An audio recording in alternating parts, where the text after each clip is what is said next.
Agora eu quero falar com o doutor Sérgio Campos. Bom dia, doutor Sérgio. Você ouviu aí essas pessoas, você com esse físico aí, até né, a gente fica com mal-estar, né, porque a gente não consegue... eles são atletas, né, participam dessa atividade de fisiculturismo. Eles têm que ter acompanhamento médico. Eles não falaram ali, mas tem que ter o acompanhamento médico de nutricionista.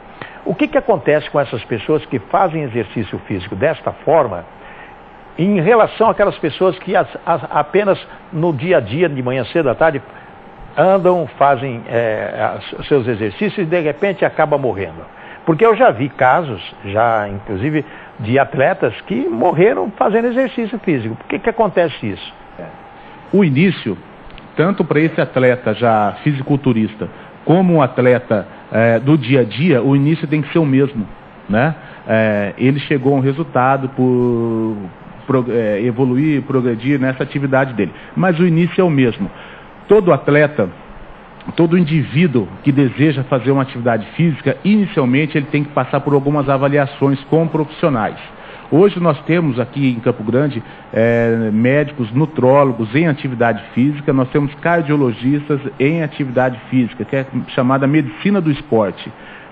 Existe já como um número muito grande de indivíduos no mundo fazendo atividade física, existe uma associação que é da medicina do esporte, envolve ortopedia, envolve nutricionistas, médicos, nutrólogos, cardiologistas.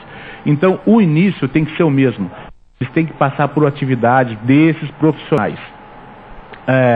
Existe um protocolo. O que é um protocolo? Foi uma regra para que vários profissionais do mundo todo sigam a regra e não cometam erros ou tirem opiniões pessoais. Então é chamado protocolo de Bethesda. Isso participação de várias sociedades, Sociedade de Cardiologia Americana, Sociedade Europeia, Sociedade Brasileira, né? Então eles criaram um protocolo de acordo com a atividade física e com a idade e patologias que o paciente tem. Então, no geral, resumindo, por exemplo, um indivíduo que quer fazer uma atividade física, ele tem que passar por um cardiologista, fazer exames como eletro, exames de sangue, um raio-x de tórax e um ecocardiograma. Só para você ter uma ideia, o paciente que tem hipertensão jovem, ele pode fazer sua atividade física fazendo esses exames, mas obrigatoriamente ele tem que fazer um teste de esforço. Por que isso? Porque existem patologias no coração, patologias nas cardiopatias, que elas não é só o infarto que mata, é uma arritmia, é uma formação diferente que o coração do indivíduo tem, que no dia a dia dele ele não percebe. Ele chega aos 40, 50 anos sem queixa alguma. Agora, quando ele começa a fazer uma atividade física, o coração pode desencadear uma arritmia, por exemplo, né? Então, obrigatoriamente, o indivíduo que vai participar de uma corrida, o indivíduo que vai fazer a sua caminhada diária ou a sua academia, ou vai partir como ele está com um atleta profissional, obrigatoriamente ele tem que passar por esses profissionais de saúde. Agora me diga uma coisa, doutor. Vamos deixar de lado um pouquinho os atletas. Aquele caso, não, é atleta, aquele caso do rapaz que estava na maratona e de repente cai morto por causa do calor. E 2 dias depois, uma pessoa que passou mal também na maratona, morre no hospital. Bom, o que acontece normalmente em eventos com a alta temperatura? O nosso corpo desidrata já. No dia a dia nós trocamos calor e nós perdemos líquido, o nosso suor, né? E isso vai junto a alguns minerais, para a população entender. Vai sódio, vai o potássio, se perde. Esses minerais, eles têm que estar ao longo do nosso dia a dia numa concentração ideal dentro do nosso organismo. Quando o indivíduo vai por uma atividade de esforço muito forte, em período curto de tempo, mesmo em condições abertas ou em condições fechadas, academias, domicílio, ele começa a transpirar muito. Com a alta temperatura, transpira-se mais. Com a umidade do ar relativa baixa, transpira-se mais. E o indivíduo não faz a ingesta hídrica necessária. Então, se você vai em cidades que a temperatura é muito alta, você vê aquelas duchas de vapor. Aquilo é para o indivíduo se hidratar um pouco. A ingesta hídrica de água ou de isotônicos, ela tem que ser obrigatória. Por quê? Porque um potássio baixo, ele pode desenvolver uma arritmia no coração. Então, ao longo de uma atividade um pouco mais longa, o indivíduo pode perder sim potássio, ficar com potássio baixo. Às vezes, ele já existe alguns quadros patológicos, ele que já tem uma propensão, e aí o gatilho, essa arritmia, ela vem com mais facilidade. Esse é o indivíduo que não tem nada, né? Agora, o indivíduo que não fez seu exame, mas que faz uma caminhada diária, né? E eu vou me preparar para a corrida, e ele não passa por exemplo, um teste ergométrico antes, aquele exame da esteira, esse indivíduo ele pode ter uma placa na coronária ali de 70%, que ele não sente nada, e ao longo do exercício físico, como o coração precisa de muito oxigênio, ou seja, quem leva o oxigênio é o sangue, e se ele tem uma lesão ali de 70%, ele pode infartar por necessidade de sangue, né? Então essas são as condições que, na atividade física intensa, o indivíduo pode vir a falecer. Fora isso, existe ainda alguns quadros, por exemplo, como o paciente hipertenso. Ele é hipertenso, às vezes sabe ou às vezes não sabe, a pressão sobe muito e ele pode ter um derrame, né? Um acidente vascular cerebral, rompeu uma artéria do cérebro e ele também vem até a queda, e muitas vezes o leigo fala, o paciente infartou, morreu, mas na verdade às vezes não foi nem o coração. Então existe uma série de quadros patológicos que tem que ser investigado antes. Por isso que é difícil você liberar um paciente para atividade física sem você conhecer muito o paciente. A passagem dele por um cardiologista clínico é de fundamental importância para qualquer atividade física. Muito bem, estamos conversando com o Dr. Sérgio Campos, que está falando problemas do coração. Nós começamos na primeira parte de pessoas atletas e tal. Agora, o mais importante que nós vamos falar, além disso que falamos, é sobre o que está dentro da sua casa. A senhora, o senhor, seu marido, seus filhos, dentro da sua casa. Existem situações que às vezes é aquilo que o preparador disse, que a pessoa só vai no médico, né, doutor, quando acontece uma coisa. Dá uma dor no peito, aí vai lá no médico, né? Às vezes sente uma falta de ar, vai no médico. Às vezes sobe a pressão, ele sofre um desmaio, dor de cabeça, vai no médico. Mas às vezes a pessoa tem que prevenir, né? Por exemplo, dentro de casa, pessoas idosas, quais são os tipos de prevenções que cada cidadão, cada família tem que ter com os seus membros, os membros da família, inclusive desde criança até o idoso? Maurício, hoje a medicina avançou muito na qualidade de vida do indivíduo, né? Não adianta o indivíduo, vamos chegar aqui, eu quero que meu avô viva até os 100 anos, mas viver mal. Então ele tem que viver com qualidade.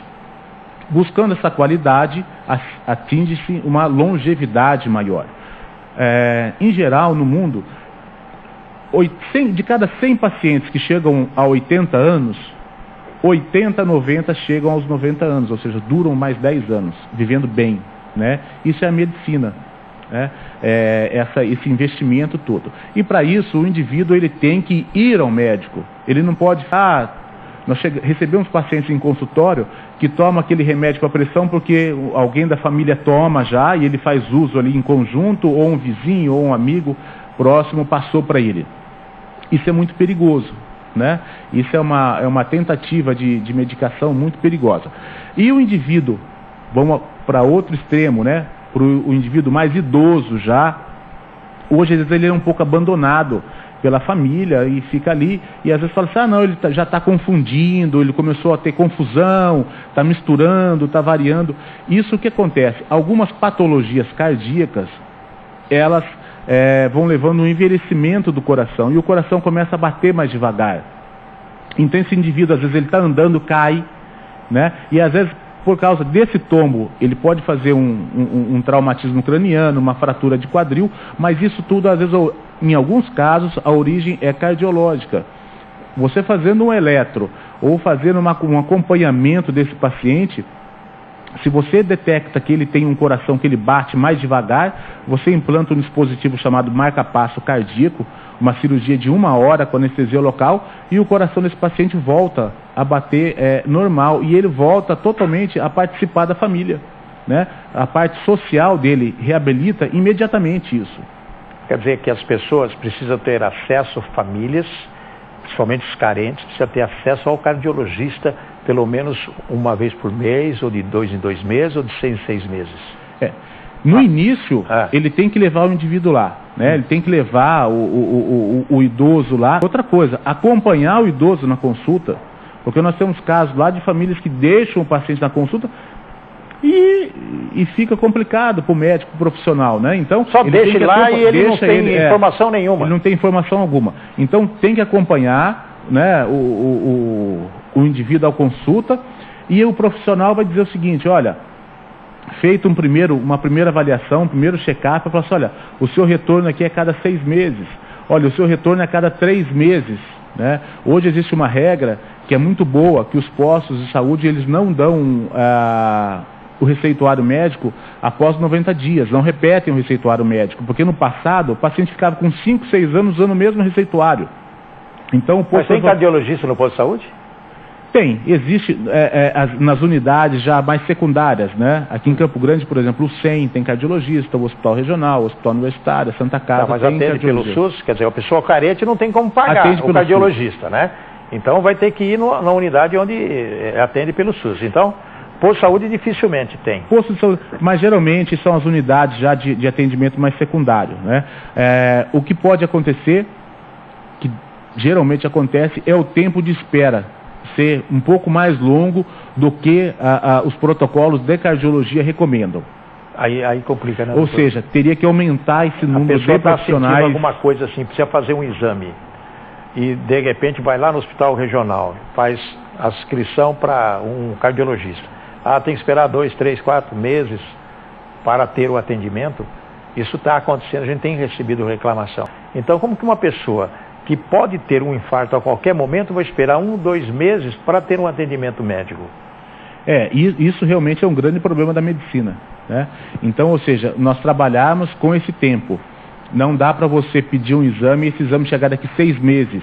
E não é só pedir o exame. Às vezes você entra com a medicação para um paciente e o paciente precisa retornar para você ter um controle. Por exemplo, um remédio que afina o sangue. O paciente que coloca uma válvula no coração, ou seja, já foi gasto uma grande quantia no tratamento dele, ele coloca uma válvula que o sangue tem que estar fino, né, para não formar coágulos. Então, essa medicação, no início, tem que ser avaliada de mês em mês.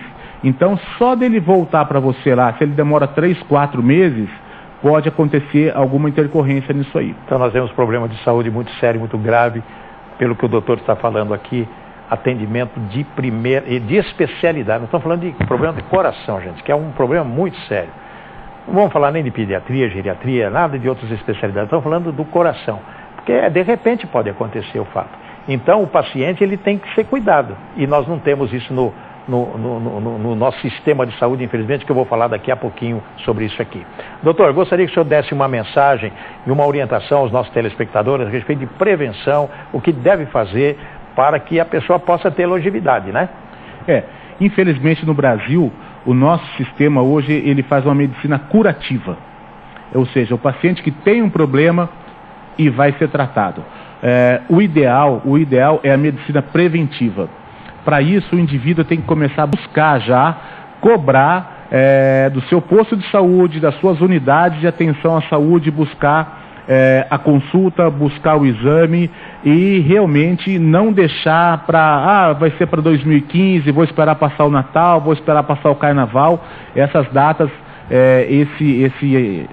essa busca data após data pode tardar, e pacientes que facilmente seriam tratados, eles podem vir a falecer. Então você pode perder o seu pai, o seu filho, a sua mãe, né, uma pessoa muito próxima a você, por um exame, realizando um procedimento que facilmente você trata, e ele vai ter vida normal, né? Um paciente que coloca o marca-passo, ele tem vida normal. Um paciente que faz uma angioplastia, ele tem a vida normal dele. Ele vai seguir produzindo, ele vai seguir no âmbito da sua família, da sua atividade social, muito bem. Então, assim, a dica que nós deixamos é: dê o primeiro passo, procure realmente o seu médico, procure uma sequência de clínico geral. Se fez algum diagnóstico cardiológico, procure o cardiologista, insista na consulta, realize os exames realmente e sempre siga a orientação do cardiologista, que é a orientação mais segura. Dr. Campos, muito obrigado pela sua presença aqui, foi válida as suas informações e nós agradecemos a sua presença. Muito obrigado. Eu que agradeço, Maurício. Obrigado. Um abraço.